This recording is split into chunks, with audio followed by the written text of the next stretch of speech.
Hello, bar takers. My name is Lisa Duncanson, and I am the bar exam guru. I'm the owner and founder of Bar None Review, which is a full-service bar prep company established in 1998. I'm here today to add another video to our series, which is new, about the insider tips to the bar exam. So today's insider tips are for community property. Community property is tested very frequently, and it can either come up on its own as just community property, straight community property, or it can be crossed over with wills, evidence, trusts, or even all of those in one go. So that sounds scary, but it happens and people manage it. So there are two areas within community property that I want everyone to be aware of. The first is transmutations and the really weird, bizarre way that the California bar examiners test transmutations.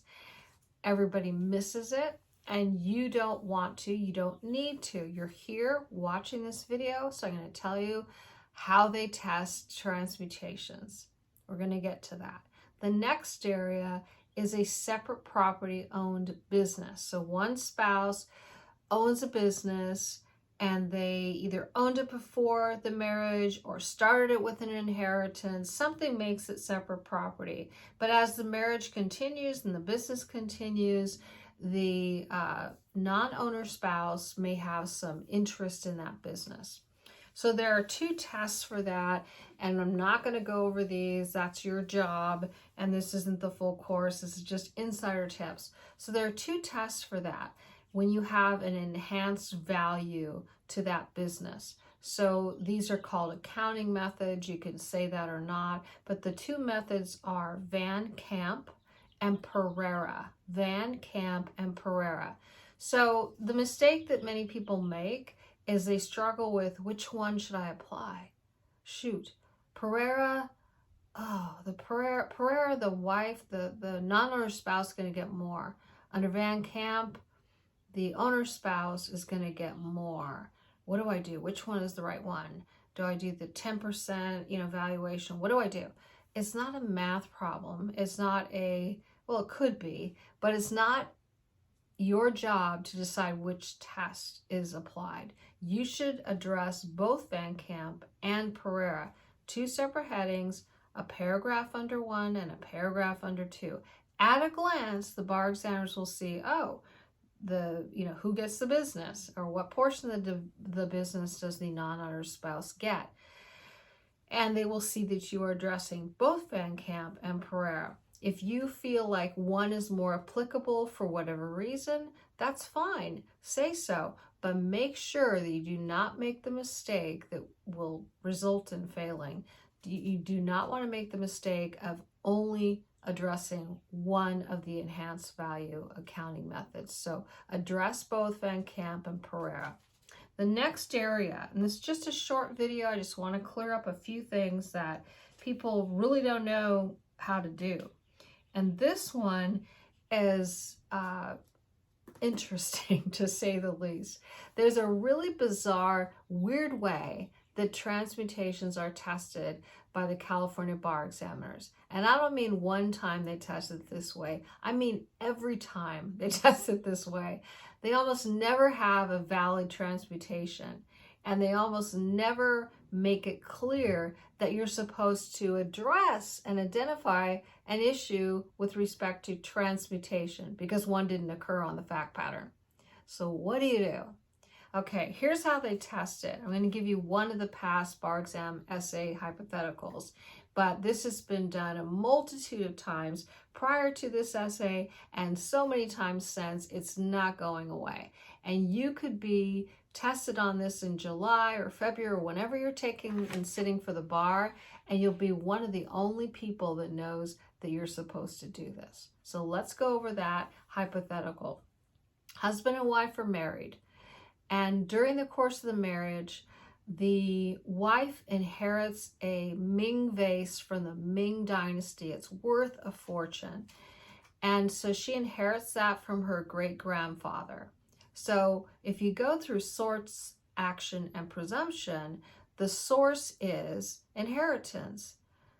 And the only actions that would change inheritance from being separate property would be a transmutation or a gift. So, and are there any presumptions? Just that inheritance is separate property. So you'll be asked who gets the Ming vase, and who gets the cottage, and who gets the RV, and who gets whatever, right? There'll be 3 or 4 calls. And most people will see it as, well, it's separate property, so the Ming vase goes to the wife. And if you do it that way, well, let me tell you the rest of the fact pattern. Husband comes home one day while they're married and says, look, honey, I got a pedestal for our Ming vase. That's it. The bar examiners expect you, want you, require you to bring up the potential argument that the husband would make that this was a transmutation. Not his words, but the fact that he's calling it our Ming vase, our vase. You're supposed to figure out that he's referring to possibly an agreement to take that separate property vase and turn it into community property.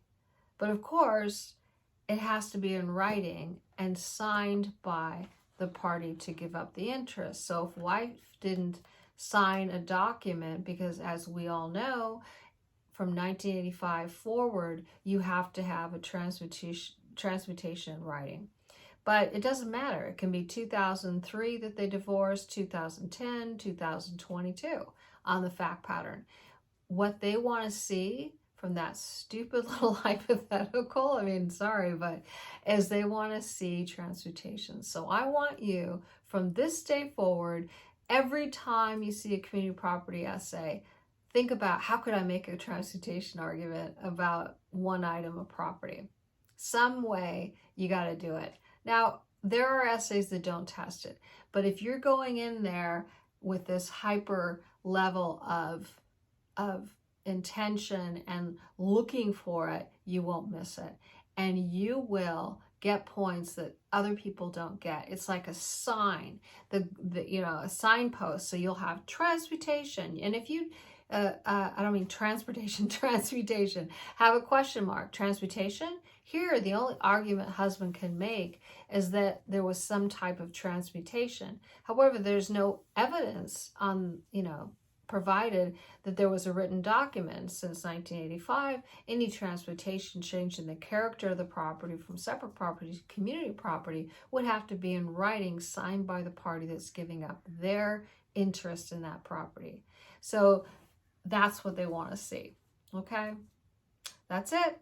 So that's all I wanted to talk about today for community property. There are other little nuances and what I call these insider tips. And without them, you miss points. And without those points, you don't pass, okay? So it's not an IQ test. The bar is not an IQ test, but it is a hard test. It's difficult, right? I've taken 2 bar exams in my career and I've passed both in one attempt. And the reason for that is I knew this information. I study strategically, and I have my students study strategically.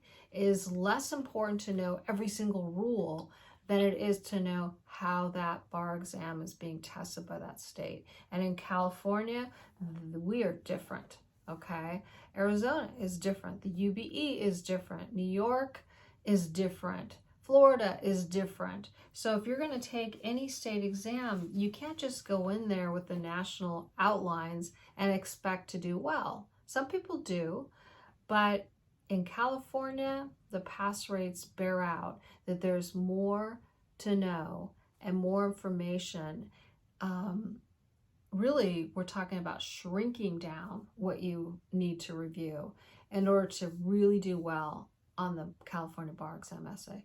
So that's it for today. Please like this video and subscribe to my YouTube channel. The more subscribers and likes I get, the more videos I'm going to provide. And if you are already subscribed to the channel, you're going to get a notification that tells you there's a new video from me. And so if you like this video, please like it and please subscribe to the channel.